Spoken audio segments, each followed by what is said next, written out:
मोतिया घरे भैंस लगावे के हम कब लेट होए तो पतो डांटे लगी लेट हो जाए तो पतोहियो डांटी गई कहां चल गल हम बुढ़ऊ आजकल बुढ़ऊ लोगन का बड़ी दुर्दशा बा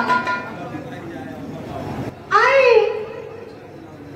तो एक दाई और आप लोग सब पूछ लेत पानी काहे से कि बाद में हिम्मत नहीं करे यार मत की हवा दो तो सोहर मोहन काम है ना भैया हाथ उठा के बोलिए आप लोग अरे सब है उठाइबा तब ना जाना अच्छा अच्छा आई एक एक लाइन पर गौर करेंगे बाबू हमारे गुरुजी माननीय प्यारे लाल कवि जी ये बिरहा के दुई बार लिख रहे सोचने वाली बात है जो हकीकत घटना है आज घर घर की समस्या है आप लोग बिरहा सुनने के लिए आते हैं तो एक उम्मीद लेकर के आते हैं कि कलाकार अच्छी बात बताएंगे बिरहा से कुछ आपको सीख मिलेगी अगर नहीं सीख मिलती तो रात भर चिल्लाने से कोई मतलब नहीं निकलता चचा चचा ये बिरहा के शुरू से अंत तक सुनल जाई तो एक बात समझ में आई कि आखिर परिवार में कैसे रहल जाला अब परिवार कैसे बिगड़ जाला परिवार के कैसे चलावे के चाहिए यह सब बात आप लोगों के पूरे बिरहा में मिली कैसे बैठे साहब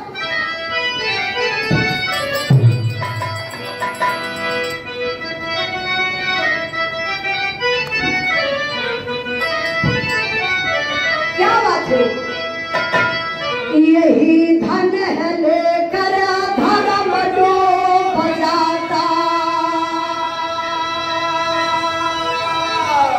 यही धन मोहब्बत पे खंजर चलाए यही धन धरोहर समझ कर के दुनिया मनुजता की देवी को सूली चढ़ाए खुदा की खुदाई को क्यों छीनते हो अहम की पहम तुम मिटा कर के देखो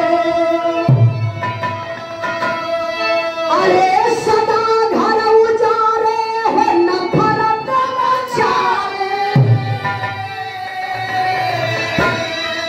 चरा घर किसी का बसा कर के देखो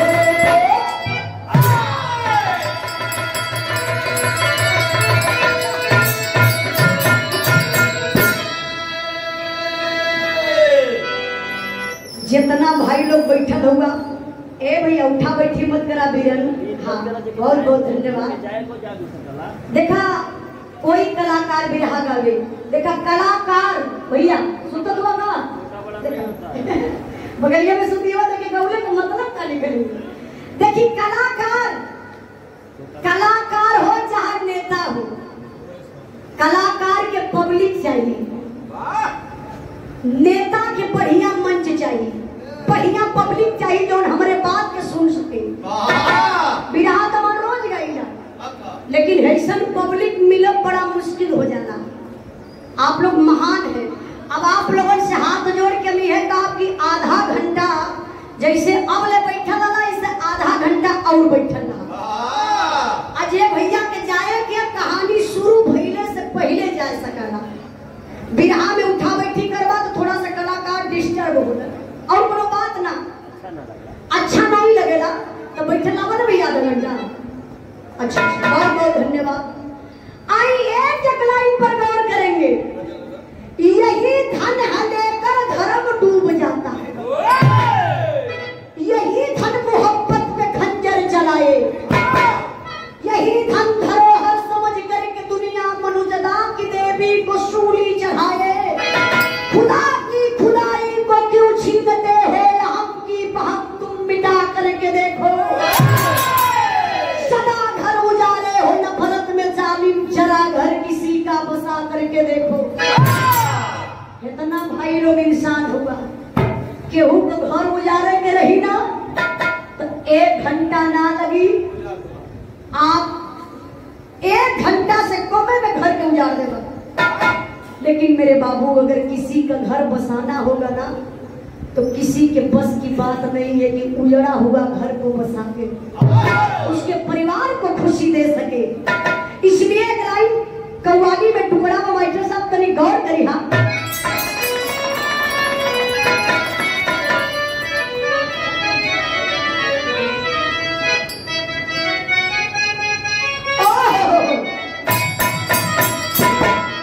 मेरे महबूब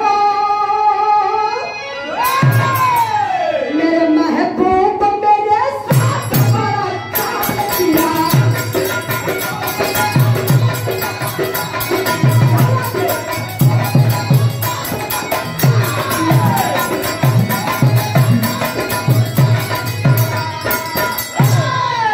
वहां पर गौर करेंगे, कहना है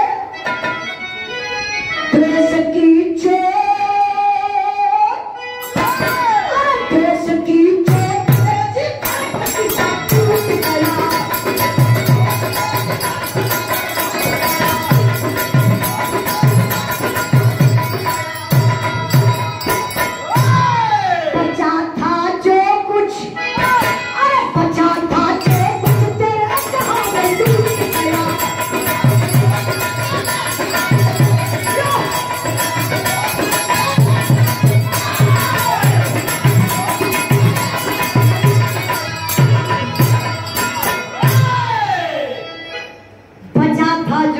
तेरे जहां में लूट गया।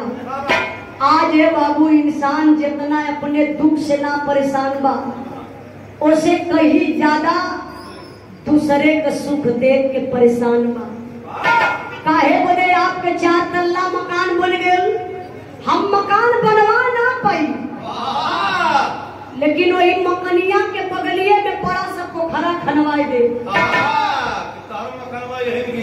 ताकि आपका मकान समय से पहले ढह जाए। इसलिए बाबू मैं आप लोगों से कहना चाहती हूँ कि जलो मत, बराबरी करो। अगर आप बराबरी करेंगे तो एक दिन आपके 4 तल्ला नहीं 5 तल्ला मकान बन जाएगा। अगर आप चलेंगे तो मोमबत्ती जैसे जल करके खत्म हो जाएंगे। जलने से आपका नुकसान है, इसलिए कहना है क्या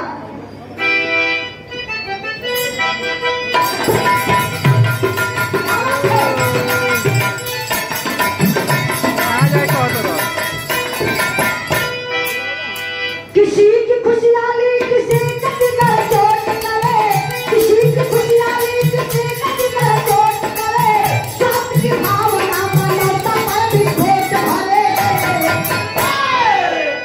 खुशी को छीन करके खुशियां मनाने वाले, खुशी को छीन करके खुशियां मनाने वाले, पुष्प को पाते ना जान को जलाने वाले। इसी भाव पर सम्मान के हमारे बड़े भैया हमारा जिला का रहे वाला दूगो भाई, बड़का भाई मोहन, छोटका भाई सोहन। मोहन खेती गृहस्थी का काम करत रहलन, किसान रहलन। छोटका भाई फौजी जवान बैरीपुर कलकत्ता में पोस्ट पर तैनात रहलन, फौजी जवान। और बड़के भाई मोहन के 3 गो लड़का और छोटके भाई सोहन जे फौजी जवान बा। शादी के 10 साल बीत गए बा, लेकिन बाबू कोनो औलाद ना बा। बड़ा परिवार में दुख बा। बड़के भाई मोहन के औरत का नाम उर्मिला बतावल गल और छोटके भाई सोहन के औरत का नाम बाबू गीता बा। एक दिन के बाद बा फौजी जवान छुट्टी लेके घरे आइल हुआ। रात का टाइम बा 10 बजत रहल।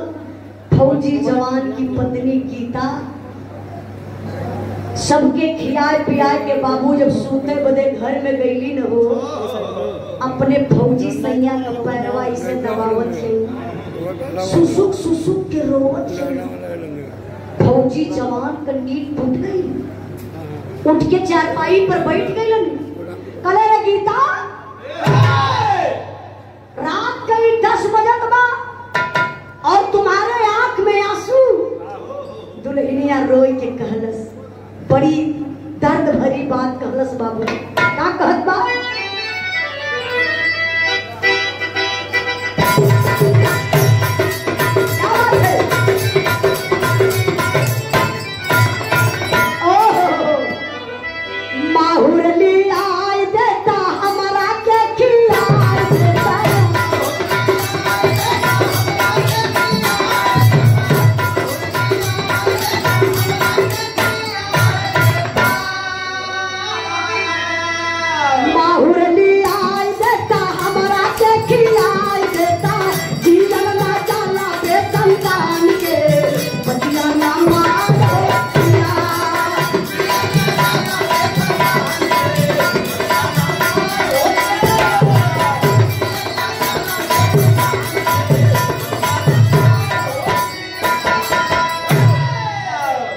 कभी कभी गुस्सा में आप लोगन कभी दुल्हन ऐसा सवाल करत हुई है। इसी भाव पर सम्मान किए हमारे बड़े भैया बहुजन समाज पार्टी के आप नेता हैं अर्जुन प्रकाश सोनकर जी, पुरस्कार देकर के बहुत बहुत प्रणाम। गीता काली ए पतिदेव हमके जहर लिया के दे देता ना, खाए के मर जाती। फौजी जवान कला गीता अरे पागल का तकलीफ बा, जहर मांगा था। अरे भैया कुछ गाना है का कि भौजी कुछ गाना से। तब गीता रोई के बाबू बड़ी ऊंची बात कहलस का, गोड़वा जे थान जी का तारा नहीं भैया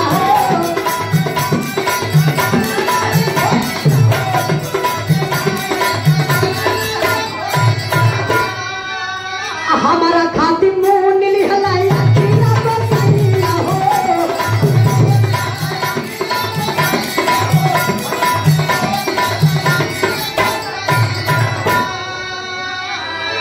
मर्जी का विधाना के विधान के बतिया लमान हो पिया।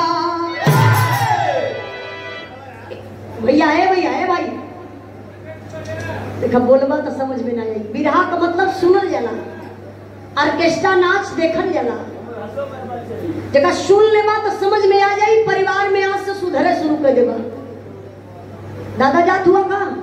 अच्छा नहीं बुढ़ाई के शरीर ये जाए था तो डोल हिल लेवे था।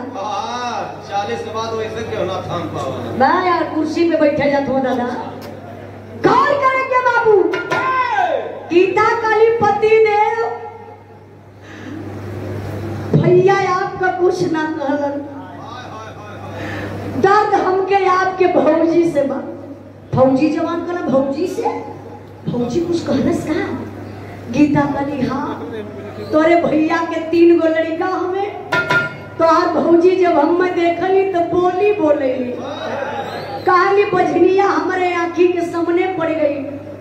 एकर मुंह देख पापा, अरे जात कहीं बुढ़धस के नाला में मर जा ना रहती पपिनिया ना एकर मुंह देखे के पड़ा। यही से पति देव ताना सुनत सुनत हमार दिल भर गए।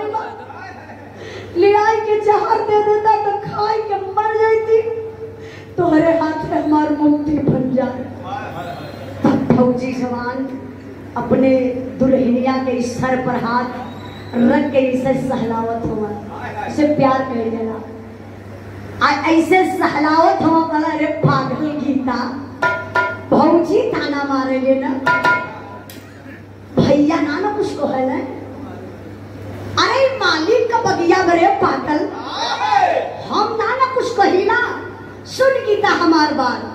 देखा फौजी जवान का दिमाग अपने दुल्हन के समझावत कैसे हुआ।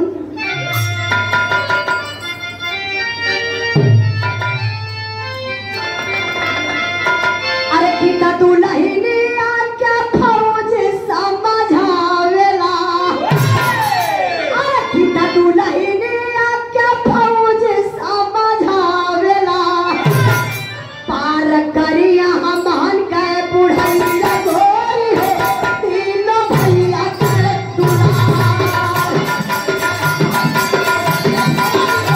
तीनों भैया के दुलार।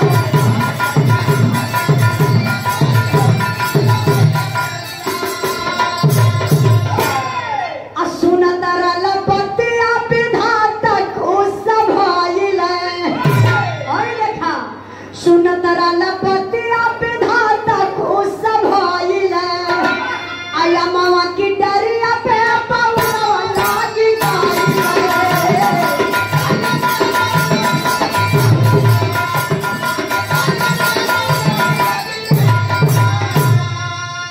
अरे पड़ी जब या धजल में नेवरिया गोरी हो, तब को सैया करी पार। फौजी जवान कर रे पागल गीता, अरे हमारे लड़का ना हवा तका हाई भैया के 3 गो लड़का हवा ना, ले चल के भैया के तीनों लड़कन के सेवा सम्मान करा। हमहन के बुढ़ैया पे ई है तीनों लड़का कामे ही है। लेकिन बारे दुनिया के मालिक कहा जला कभो कभो ना संतोष का डार मेवा फर जाले। ओ प्रभु लगत बाई बतिया सूल ढलन। अब वही यही डाले गीता के गर्भ रहेगा। महीना धीरे धीरे बीते लगल, तीसरा महीना लगल बा। अब फौजी जवान के छुट्टी का डेट पूरा हो गया। अब फौजी जवान ड्यूटी पर जाए का तैयारी करत हुआ, लेकिन परिवार में समझावत कैसे हुआ मास्टर साहब? माल तरिया में चलल, माल तरिया में चलल,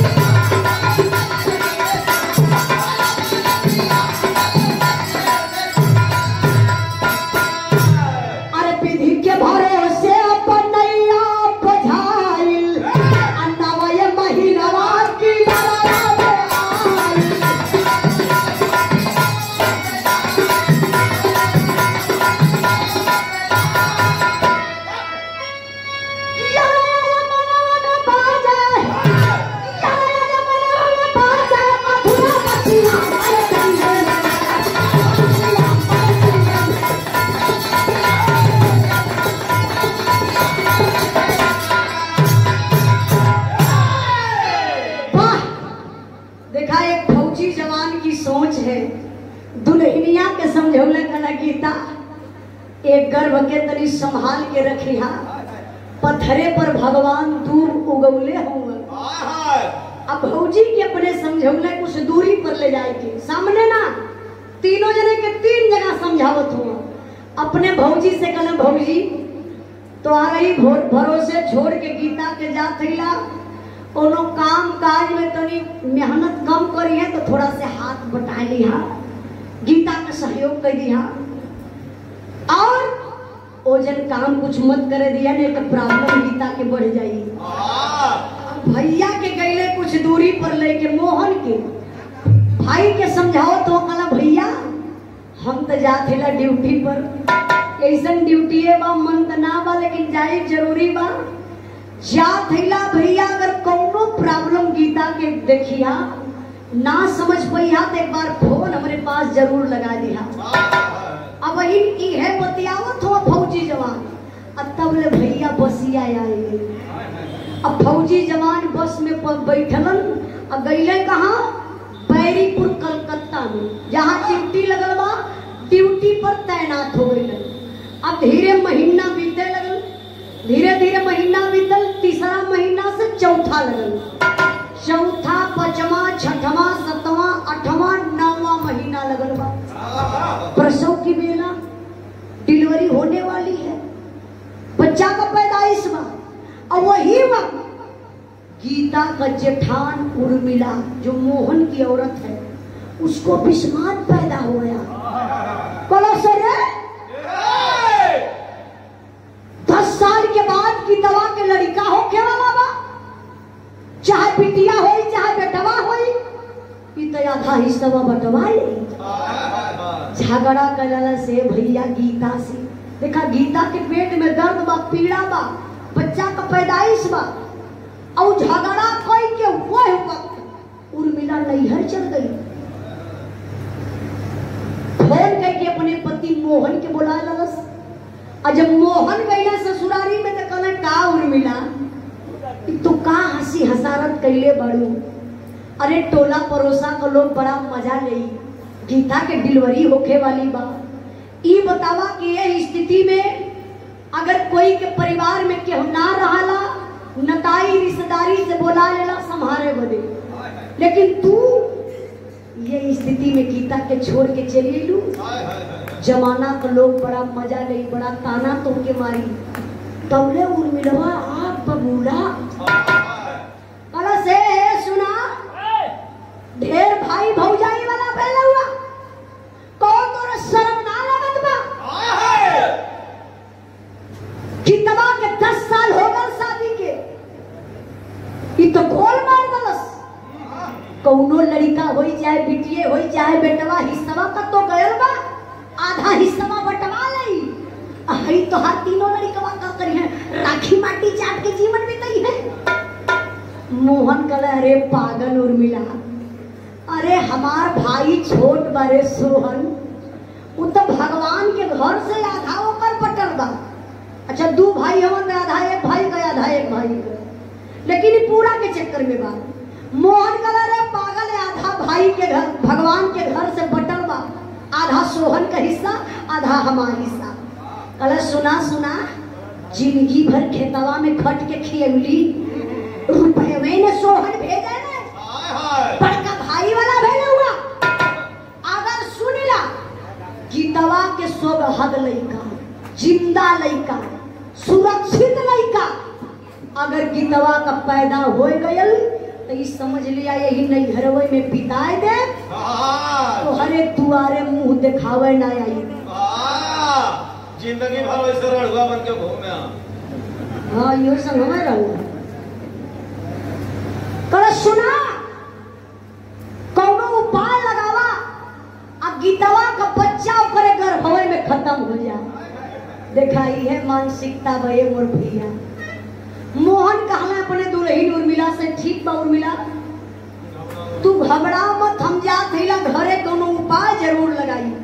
मोहन गाड़ी स्टार्ट कइलन, आई गइलन घरे। अब घरवा आइलन तो देखत हो घरा में ताला मारल। पड़ोसी में पूछलन, ए संजय गीता के देखला है? बता देलस देखले रहलै का। हाँ भैया भाभी डिलीवरी होखे वाला रहला, पेट में दर्द काफी होता है, हॉस्पिटल गई है। मोहन तुरंत गाड़ी स्टार्ट करे, बाबू पहुंच गए हॉस्पिटल। अब जब मोहन हॉस्पिटल पहुंचत हो तो गीता के पास ना पहुंचत हो, तनी हई देखा यही है पैसा दिल दिमाग, यही है पैसा दिल दिमाग न्याय धर्म को चूर करे, देकर के मोहब्बत की फांसी भाई भाई को दूर करे। प्रसव की बेला में गीता वासीला नर्स के पास गई और हो गई भर्ती बिना पति के। गीता वहां उदास हुई। मिला मोहन नर्स सजाकर, मिला मोहन नर्स सजाकर, मैडम जरा सा रहम करो, 25,000 रुपया दूंगा, बच्चे को गर्भ में खत्म करो। पैसे के चलते एक नारी नारी का सपना मिटा दिया। अब गीता से बोली मरी थी बच्ची, बच्ची को मैंने हटा दिया। सोचने वाली बात है मेरे बाबू। गीता बेचारी अकेले जाके हॉस्पिटल में भर्ती हो गई, इलाज जारी हो। अब तब ले मोहन पहुंचना तो शीला नर्स से बुला करके बोलते, अरे मैडम आपसे कुछ सीक्रेट बात करनी है, क्या आपके पास टाइम है क्या?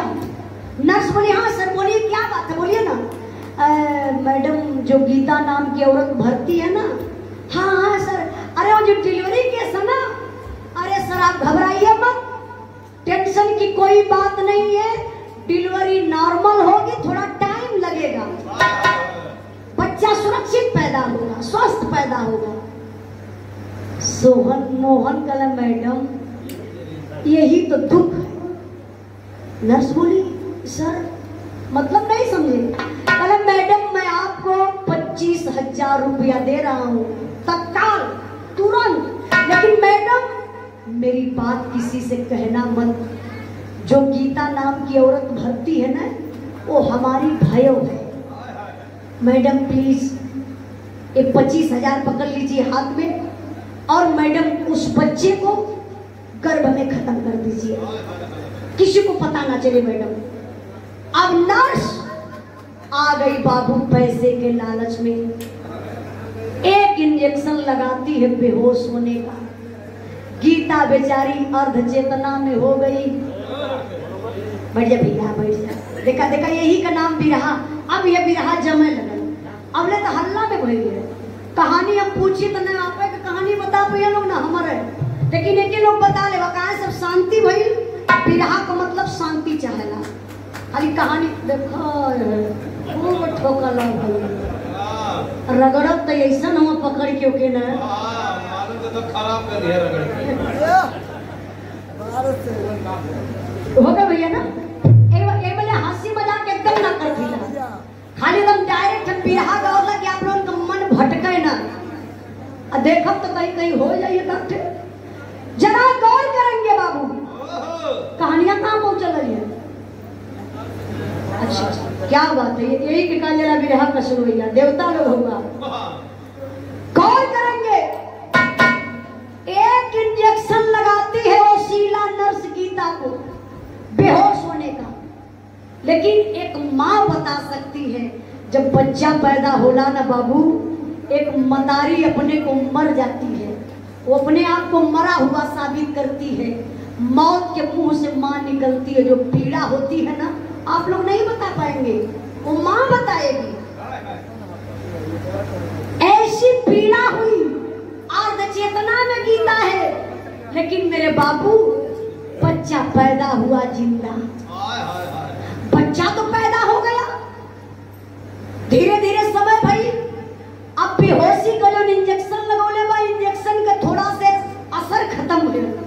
अब गीता आ गई होश में, तो देखा था चरपैया पे कि हमार बचवा बाय कहाँ, तो बच्चा तो चारपाई पर हिबे ना करे। तो शीला नर्स के बोली मैडम, देखा वही बेचारी खुश बा, मैडम मेरा बच्चा कहाँ है, जरा दीजिए ना, एक बार में देख लो अपने लाल को। नर्स इमोशनल अत्याचार बोली, अरे मैडम गीता मैं क्या बताऊं, दुख तो मुझे भी है। बच्ची पैदा हुई थी, बिटिया थी, देखा बिटिया की कितना लोग तुच्छ निगाह से देखा था। बेटी पैदा हुई थी जो कि बेटा था, लेकिन ये पापिल बता रहे हैं कि बेटी पैदा हुई थी और मर गई थी। मैंने सोचा तुम अकेली हो गीता, परेशान हो जाओगी, मैंने उस बच्ची को फेंक दिया। देखा ये पपिनिया खिलौना बनौले हुए भैया, जब ये सब दवा कलश की मैंने बच्ची को फेंक दिया, अरे बाप रे पप्पा, कलेजवन जैसे लगे कि निकल के बाहर आ जाए। चारपाई से स्थिति नहीं है डोलने की बोलने की। बेचारी गीता उठ करके कांपती हुई शरीर लेकर के रोने लगी और शीला नर्स के पैर पर गिर करके चिल्लाने लगी। पूरे हॉस्पिटल में हंगामा मच गया। रो करके कहती है, अगर दिल से बाबू अपने औलाद के ऊपर लेकर के सुनेंगे कि कहीं मेरा औलाद होता तो क्या करते, तो आपका कलेजा एक बार कांप उठेगा। रोती है, कहती है क्या,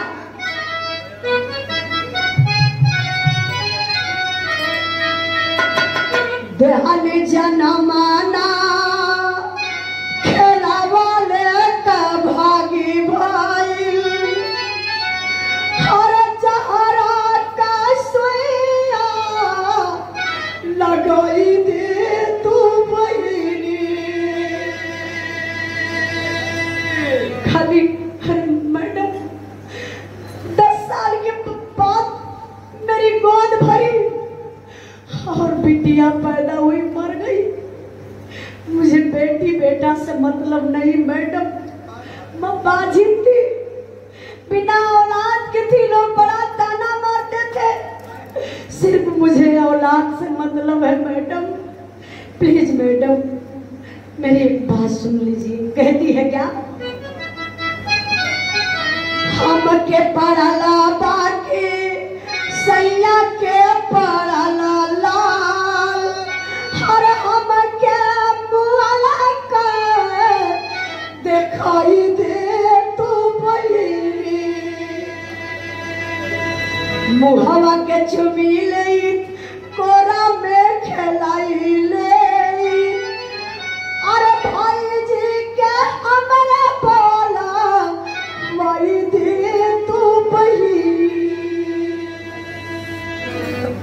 शीला ए भैया भैया भैया, गीता करी मैडम, मैडम मेरी मरी हुई बच्ची मुझे दे दो मैडम, मेरी बच्ची की लाश मुझे मिल जाएगी ना, एक बार मैं देख लूं मेरी बिटिया रानी मुझे पड़ी है कि मेरे पति देव का चेहरा पड़ा है। प्लीज मैडम मुझे दे दो मैडम, मेरी मरी हुई बच्ची दे दो। नर्स गुस्सा में आ गई, बोली अरे गीता क्या नाटक बनाई हॉस्पिटल में, अगर मेरे हॉस्पिटल में रहना है तो कुछ देरी तक रह ले, नहीं तो वरना मेरे हॉस्पिटल से निकल जा। ये धर्मशाला थोड़ी ना है जो तुम नाटक बना रही हो। अरे मैंने तुम्हारे साथ वफा किया, वफादारी किया, बच्ची मर गई थी, मैंने सोचा तुम अकेली परेशान हो जाओगी, मैंने उस बच्ची को फेंक दिया, तो क्या गुनाह किया? गीता कही है मैडम मुझे जहर का इंजेक्शन लगा दीजिए, मैं भी इसी हॉस्पिटल में मर जाऊं। मैं कौन सा मुंह लेकर के घर वापस जाऊंगी मैडम? फिर नर्स गुस्सा में आ गई, चलो निकल जाओ मेरे हॉस्पिटल से, तुरंत निकल जाओ। गीता कही मैडम मैं चली जाऊंगी, मेरे भाई जी को बुलवा दीजिए। भाई जी कौन? गीता का जेठ, गीता का भसुर मोहन के। और जब मोहन के संदेशा दे करके बाबू शीला नर्स बुलाती है तो होता है क्या?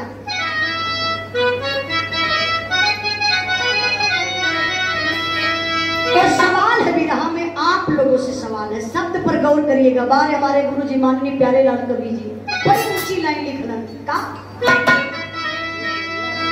अरे मोरे राम मनावा जहिया पैसा पर बिकी, धर्म इंसाफ हिलिया सुन जाई का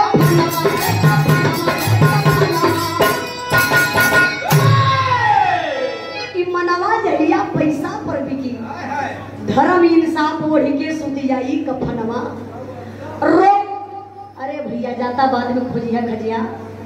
रोकर मोहन कहन लगा, रोकर मोहन कहन लगा, गीता मन में करो सबर, मालिक को मंजूर न था, जल्द चलो अब अपने घर। गीता मोहन कहा हुआ, गीता देखो मालिक को मंजूर नहीं था कि तुम्हारे गोद में बच्चा खेले। 10 साल के बाद भगवान दिए, वो भी बिटिया दिए और उसको छीन लिए। चलो चलो वापस घर चलते हैं। गीता क्या किया जाए, जो होना था हो गया, बच्ची तो वापस आएगी नहीं, जो कि वही पतिवा का कुल करामात बा। गीता कहने भाई जी आप कौनो उपाय ना लगे बा, हमके लगत बा इ नर्स हमरे बचवा के जानबूझ के मार दलस, कौनो उपाय लगाई ना भाई जी। मोहन कर नहीं गीता क्या इसमें अरुझाया जाए, चलो घर चलते हैं। गीता कली है भैया हम कौन मुहवा लेके घर में जाई, आज तक तो लोग बाजिन बाजिन का लाए, लेकिन आज के बाद लोग कहिए पापी पैदा कैलस बचवा के हॉस्पिटल में खाए गई। भाई जी आप जा, हमार बच्ची मर गई तो हम कहीं अपन आत्महत्या करके अपने जान के दे दे। मोहन समझ गई कि अगर बच्चा भी मर गल और टेंशन में ही भी मर जाई। सोहन का फोन आई, ए टिकटॉक वाला भैया इना भाव था का लंबे चल जा, ऐसा ही ना विरहा के लोग भूगत हुआ। गौर करेंगे बाबू, मोहन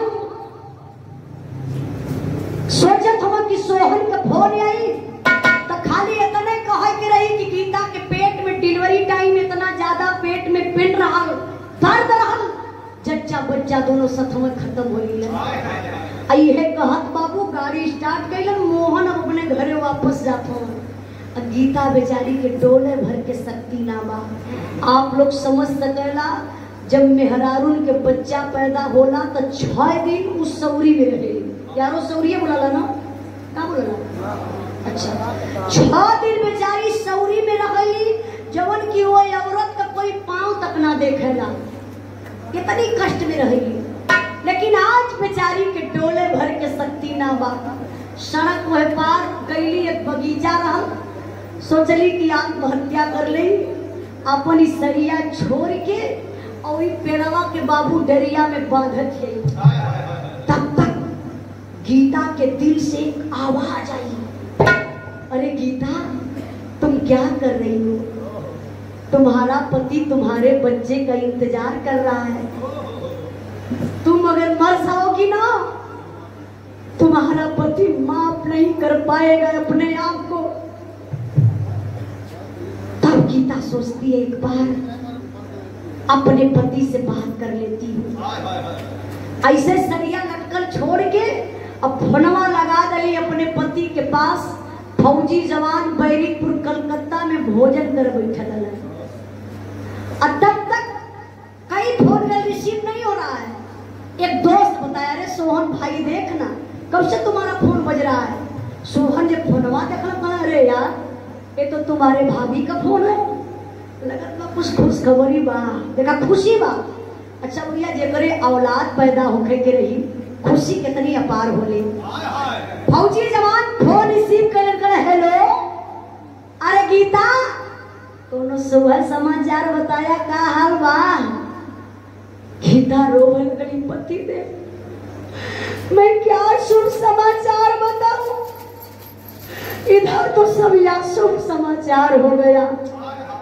फौजी जवान कहा, गीता क्या कह रही हो, मजाक कर रही है पागल, अरे बोल ना क्या हुआ। तब गीता हिम्मत जुटा करके बाबू अपने फौजी सैया सोई फोनवे पर कहली, का कहत है,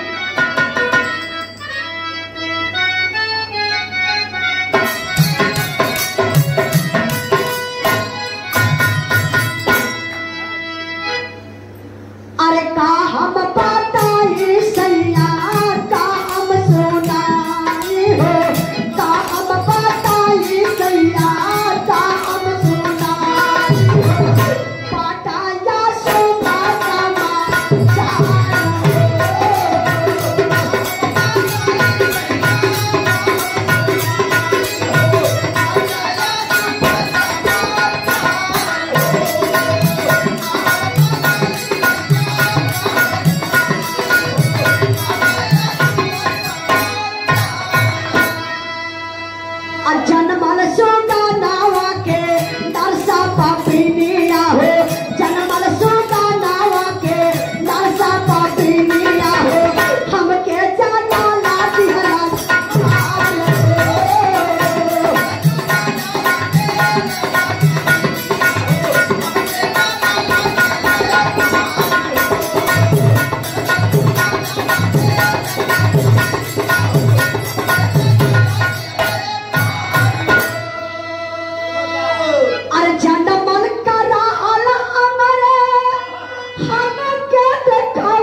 अपने पति से कहली, पति देव जब तक मैं आपसे बात कर रही हूँ बस मेरी यही जिंदगी है, आपका फोन कटेगा मैं आत्महत्या कर लूंगी। फौजी जवान कहा, अरे पागल कुछ बताओगी, क्या हुआ। काली क्या मैं बताऊं, मैं अर्ध चेतना में थी, मुझे याद है बच्चा पैदा हुआ था जिंदा, ये नहीं बता सकती हूँ कि बेटी थी कि बेटा, लेकिन मुझे लगता है जानबूझ के नर्क पापी मेरे बच्चे को मार डाली। फौजी जवान का चुरकी खड़ी हो गई।